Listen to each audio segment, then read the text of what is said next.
Bom dia a todos. Continuando nossas decolagens previdenciárias de iniciação. Essa semana nós já estamos no tema número 3, sobre as contribuições ao INSS, né, os recolhimentos previdenciários.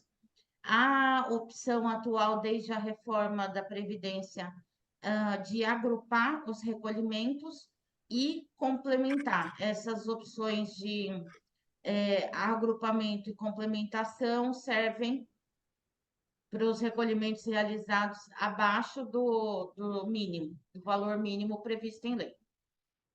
Então, vamos lá. Aqui eu deixei um mapa mental meio que em sequência, da mesma forma que os outros, para a gente seguir uma lógica, né, e facilitar até mesmo esse arquivo para todo mundo depois estudar, pesquisar e orientar os clientes e até mesmo atuar na proteção previdenciária da família e dos amigos. Quem que tem a responsabilidade pelo recolhimento da contribuição previdenciária?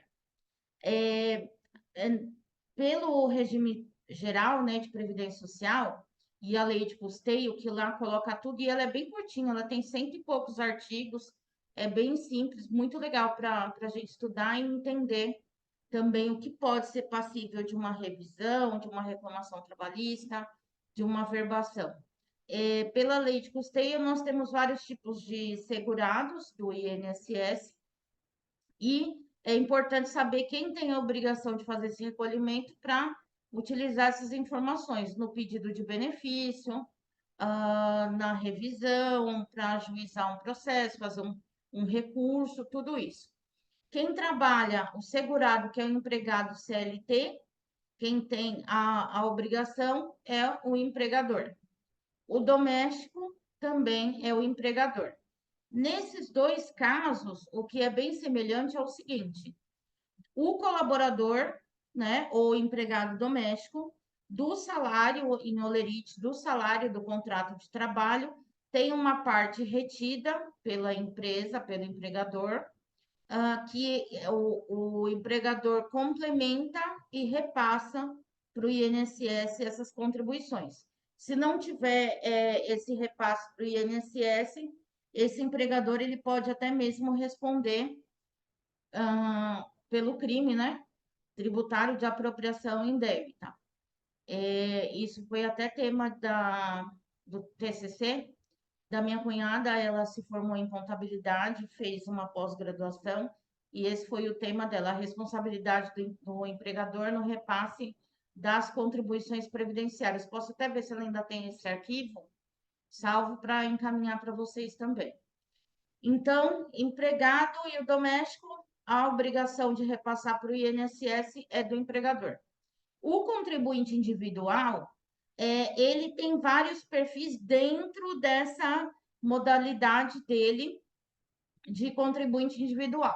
Então, quando o contribuinte individual ele não tem um CNPJ, ele não tem a inscrição autônoma dele, né?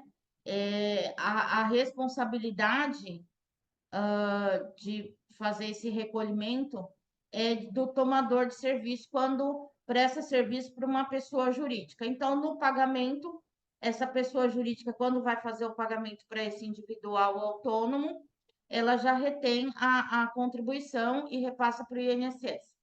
Agora, se esse contribuinte individual ele não tem o CNPJ, ele não tem nenhum vínculo formal, ele mesmo que é o responsável por emitir a sua guia e fazer o recolhimento para o INSS. E o facultativo, como ele não tem renda, remuneração, ele não é subordinado, não é vinculado a ninguém, ele mesmo também que emite a guia e faz esse recolhimento para o INSS. Aí, quais são as alíquotas? Essa parte de alíquota, todo mundo, a gente sempre, eu até um tempo atrás achava que isso era uma bobagem, sabe? Que era algo supérfluo, e na verdade não é. O empregado CLT, as alíquotas são essas que são corrigidas anualmente, de acordo com a faixa de salário, até um salário mínimo, entre um salário mínimo e quase dois, tem as faixas aqui, as alíquotas que incidem. O doméstico, o empregado doméstico, ele tem essa mesma tabela acima, só que eu coloquei a alíquota do empregador, por quê? Nós podemos ser empregadores domésticos também, né? Tem a lei do doméstico, tem o e-social. Então, para saber isso daí, a gente utiliza também para ajudar um cliente que procure para fazer uma análise de custos, né?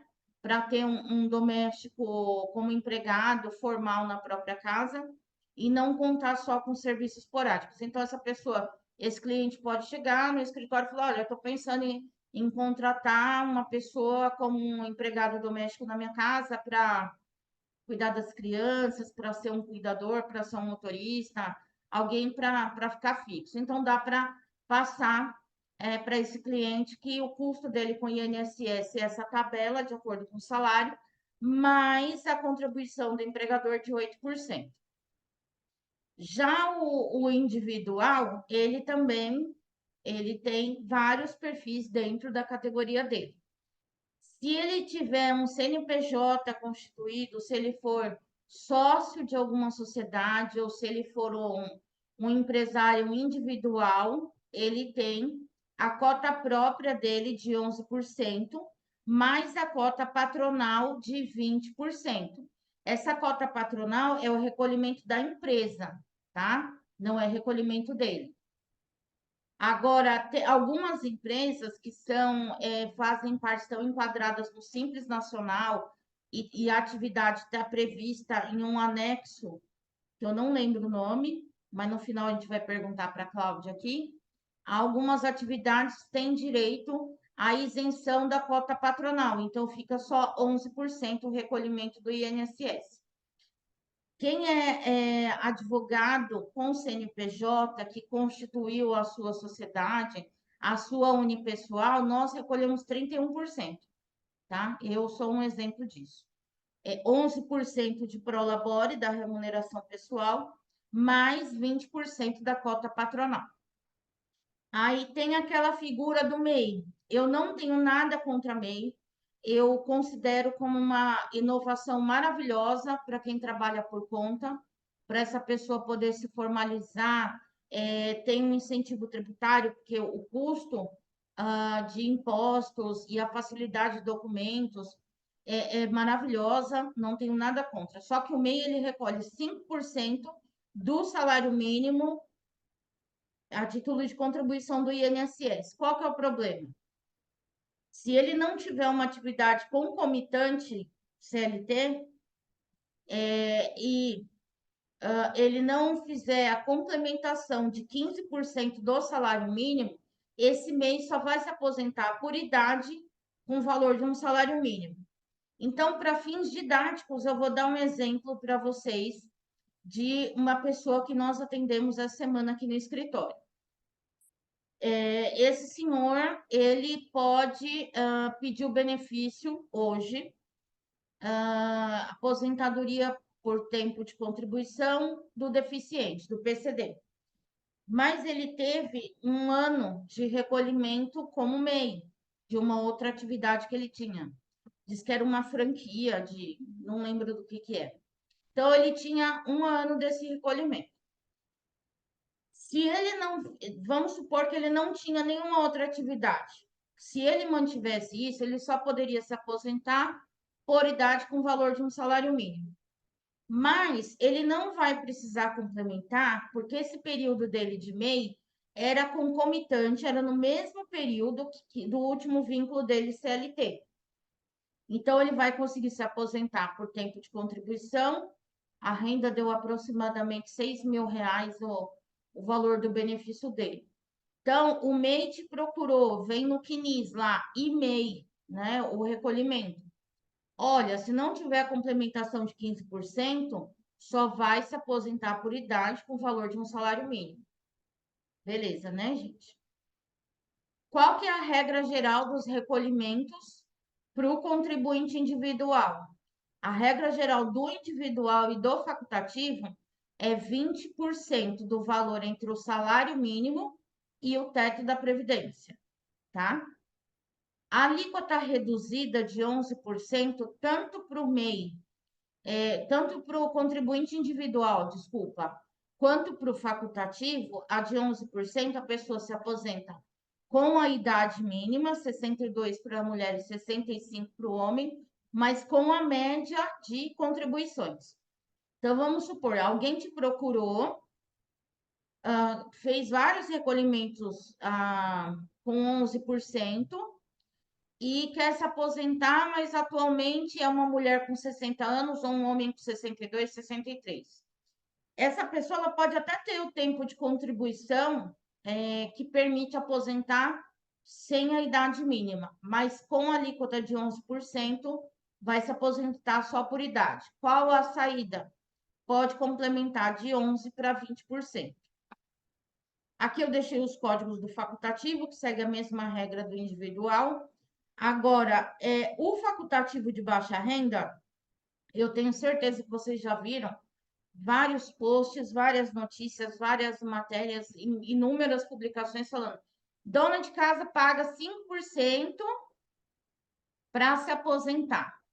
Ela pode? Pode, desde que ela tenha um cadastro prévio, a família dela, a renda do grupo familiar dela se enquadre como baixa renda, aí ela vai até o CRAS, faz a inscrição do CAD único, leva para verbar isso, validar primeiro no INSS CAD único, para depois fazer o recolhimento, tá bom? A exceção, não quer se aposentar porque vai ficar com a limitação da aposentadoria por idade num valor de um salário mínimo.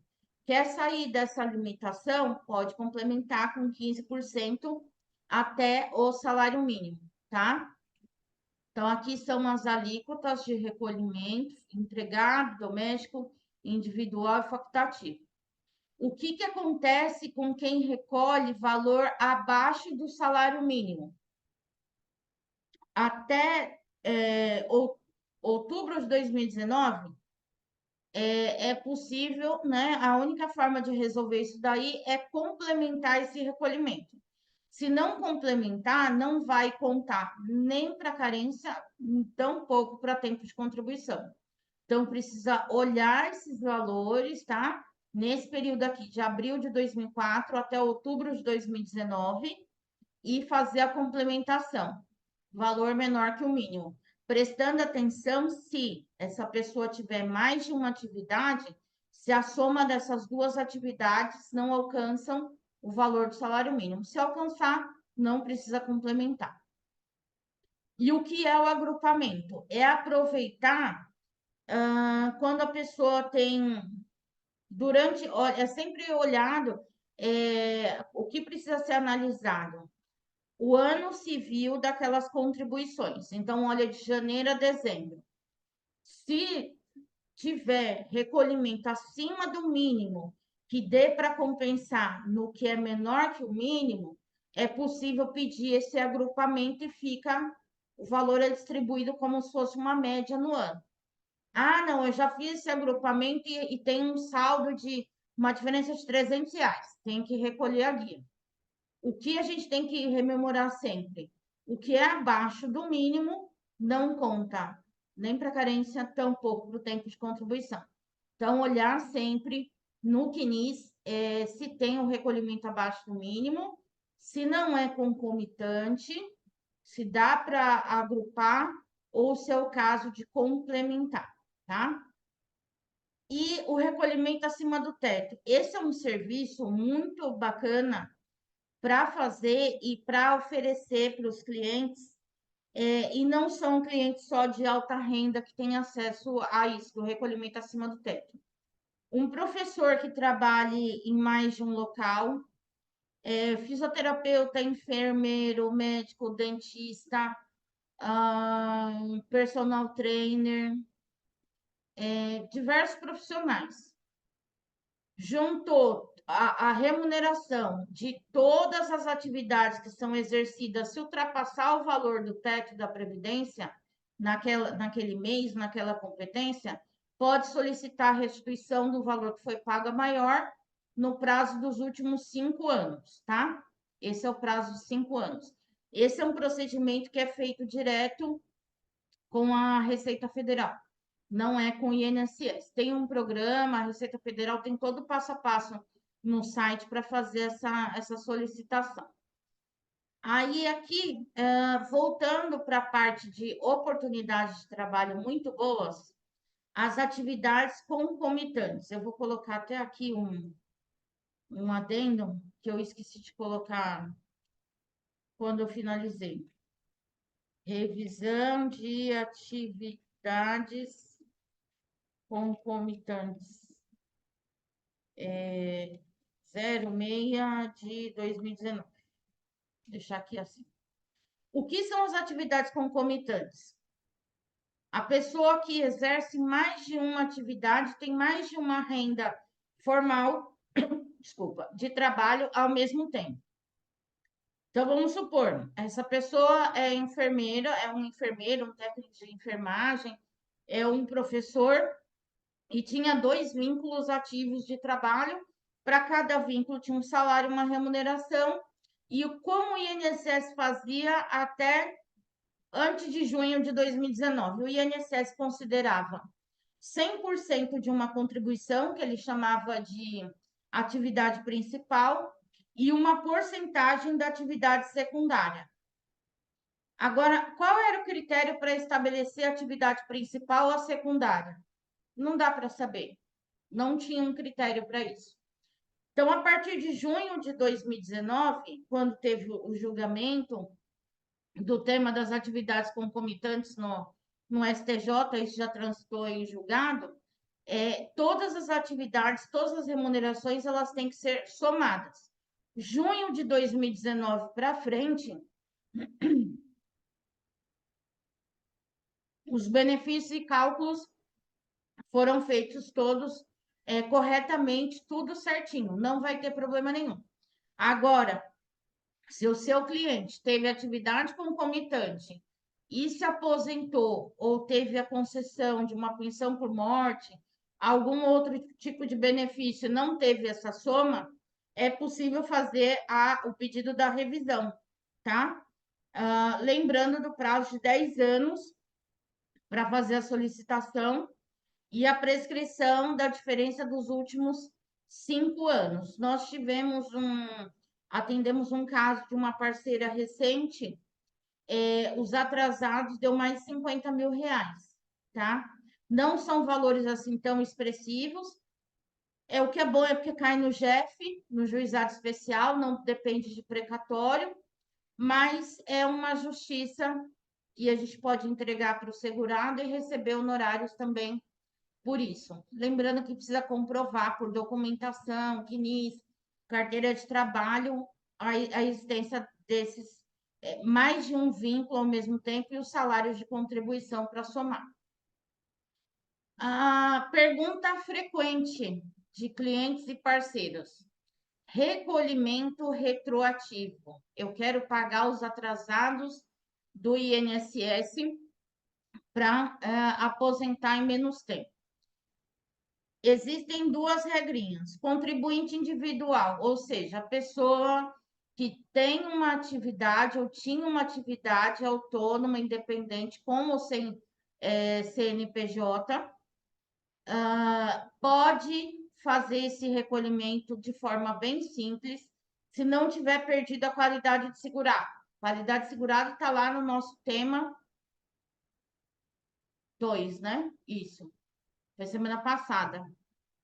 Carência, qualidade de segurado, período de graça. Isso mesmo. Então, se tiver alguma dúvida em relação à qualidade de segurado, volta no tema número 2 da semana passada, tem a informação lá. Então, esse contribuinte individual parou de recolher, mas não deu prazo de perder a qualidade de segurado. Então, ele pode fazer esse recolhimento sem problema. No intervalo de até 5 anos, desde que ele já tenha feito pagamentos nessa condição de contribuinte individual, também pode recolher o valor. Agora, independente se já tinha ou não tinha esse recolhimento, prazo superior a 5 anos, precisa abrir um processo administrativo no INSS, comprovar que tinha uma atividade naquele período, com documentação da época, o INSS vai validar esse período e aí se torna uma dívida. O INSS emite a guia para fazer esse recolhimento retroativo, tá?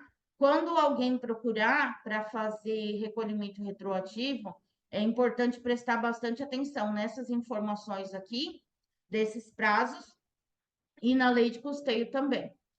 E o facultativo? O facultativo ele pode ficar até 6 meses sem fazer recolhimento. Então, estava recolhendo como facultativo e parou por um período.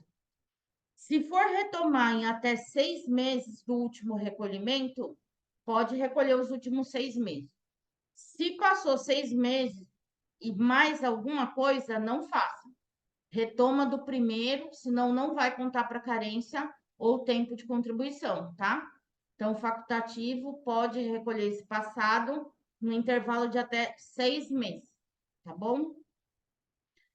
Aí aqui, aposentado ativo. Isso a gente tem que imprimir e deixar na mesa, até mais em época como a de agora, com tema de revisão bem aquecido, revisão da vida toda.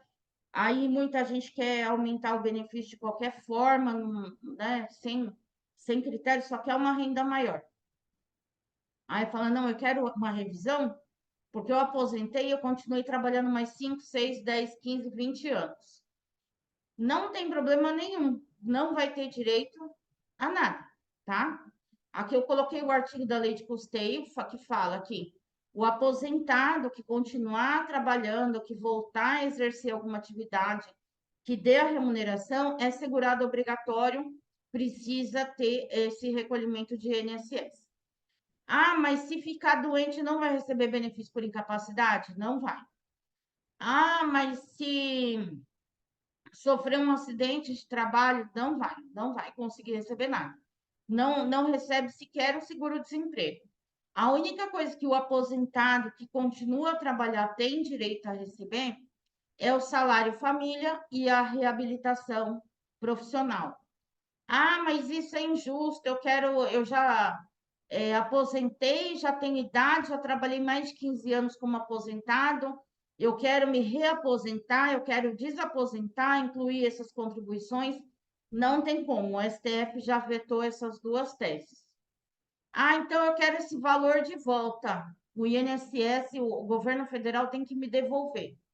Não vai devolver, porque isso aqui era o pecúlio, que era a opção de receber esse valor dessa restituição das contribuições feitas após a aposentadoria, mas isso só manteve a vigência de 63 até 94, tá? Então, se o benefício não está nesse período com trabalho no mesmo tempo de aposentadoria, não vai receber esse pecúlio, tá bom? E aqui a semana eu não vou deixar pergunta para a semana que vem, não. Já vou encerrar aqui, porque semana que vem a gente já começa com a aposentadoria. Aposentadoria por idade é um tema que eu adoro. Aí a gente já passa para a fase de aposentadorias mesmo.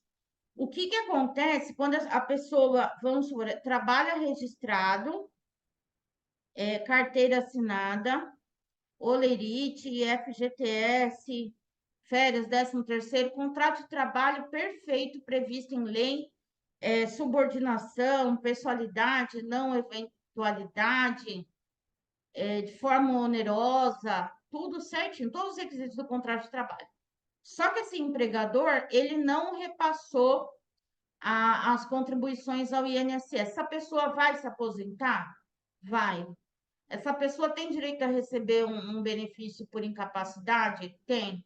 Se vir a falecer, a família pode habilitar a pensão por morte? Se for dependente, sim, pode sim. Por quê?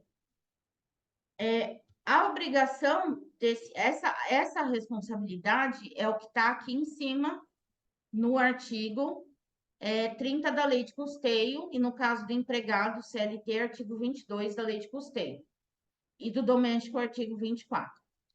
Qual que é a obrigação? Quem é o responsável por repassar esse valor para a Previdência? O empregador. qual a tarefa do segurado, do empregado, do colaborador? Levar até o INSS a carteira de trabalho, o seu extrato de FGTS, se tiver, cartões de ponto, olerites, comprovar que aquele vínculo é verdadeiro, tá? Tinha remuneração e a obrigação de fiscalizar, de cobrar, é do INSS. Então, se o INSS não cobrou, não exerceu a função dele de investigar, fiscalizar, ele vai responder pela cobertura do INSS, pode entrar com a ação de regresso contra esse empregador, tá? Isso não impede, não prejudica em nada o direito desse segurado de se habilitar ao benefício. Então, se o empregador não repassar ao INSS, aposenta, aposenta.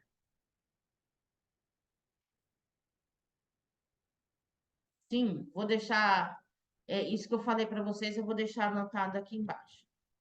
Obrigação de recolhimento do empregador e de fiscalizar do INSS. Então, era isso que eu tinha para vocês hoje. Agora eu quero saber se alguém está com uma dúvida, quer conversar sobre algum assunto. O que vocês acharam de hoje? Vocês estão acompanhando os materiais? Tem alguma sugestão? Tá tudo tranquilo? Como está para vocês? Aproveitar que a Cláudia está aqui. Dúvida? Qual é o anexo que tira a cota patronal? Bom dia, tudo bom? Tranquila. Então, essa parte tributária eu não faço aqui no escritório, é outra pessoa, mas eu posso verificar e passar para vocês qual é o anexo, né, do Tá, Simples Nacional, as isso. empresas que realmente as empresas do Simples Nacional, elas não têm essa cota patronal. Agora, quais atividades eu preciso confirmar? Eu confirmo e te passo. Daí você Ah, publica para o maravilha. pessoal. Eu sei que tem um anexo, e aí eu quero ter Sim, esse anexo e compartilhar com todo mundo, porque na hora de fazer o planejamento previdenciário para transição de carreira, o é. nosso cliente também pode utilizar e avaliar se é vantagem ou não ele constituir o CNPJ dele. Sim, sim, sim. Eu verifico e te passo. Tem uma pessoa que é responsável pela parte tributária, daí eu passo para você, sim. Ah, tá ótimo, então. Obrigada. Grazi, quer falar alguma coisa? Eu queria fazer uma pergunta em relação ao pecúlio. Quer dizer, na verdade, não é pergunta, eu queria pedir para você voltar um pouquinho em relação ao pecúlio que você explicou há pouco. Sim, tá aqui. Isso. O pecúlio era assim: quem se aposentou entre 63 e 94 e continuou trabalhando tinha as contribuições mês a mês, certo? Certo. Esse valor de contribuição após a aposentadoria era chamado pecúlio, que as pessoas de tempo em tempo iam lá e solicitavam a restituição e recebiam esse valor de volta. Só que em Ah, 94 foi extinto. perfeito. Mas se você encontrar alguém que se aposentou nessa época, talvez tenha quem não sacou o pecúlio, porque até hoje tem pessoas que ainda não foram sacar o pecúlio. É que é E difícil a tem gente como encontrar levantar. uma pessoa dessa viva, né? Sim, mas aí teria como sacar esse pecúlio, então, Sim, tem sim. daquela época. Isso. Bom, era isso que eu Aposentado que trabalhou até 94. Ah, beleza. Vou anotar aqui, para não esquecer mais. É isso. E Doutora Camila, Camila, Sim. como eu vou falar então, com relação ao pecúlio, como que eu sei? Onde eu consulto se a pessoa fez esse saque? Então, Tem como. essa informação tem uma portaria. O que a gente precisa, salvo engano, no meu INSS tem uma opção de consultar. Lá no meu INSS, se digitar pecúlio, é bem parecido com aquela revisão do artigo 29, de quem recebeu a diferença dos benefícios por incapacidade. Clicar lá, vai encontrar. Particularmente, eu nunca tive acesso porque não apareceu ninguém aqui. Mas quem pode ter isso daí? Aliás, a Tatiane está aqui e ela teve um caso de revisão do buraco negro, que é quem aposentou entre 88 e 91. Eu vou pedir para a Tati fazer esse acesso com as informações do caso que ela tem, que ela trabalhou, e aí a gente já passa um retorno para vocês como é que faz essa pesquisa. Perfeito. Tudo bem, gente? Eu vou encerrar então, subir para o YouTube e aguardar vocês, que semana que vem o tema é da aposentadoria por idade. Vocês fiquem à vontade para compartilhar o link do vídeo, o material com todo mundo, convidar para o Telegram, para o Instagram, para a gente ir estudando e sempre compartilhando mais experiências, mais casos interessantes. Obrigada.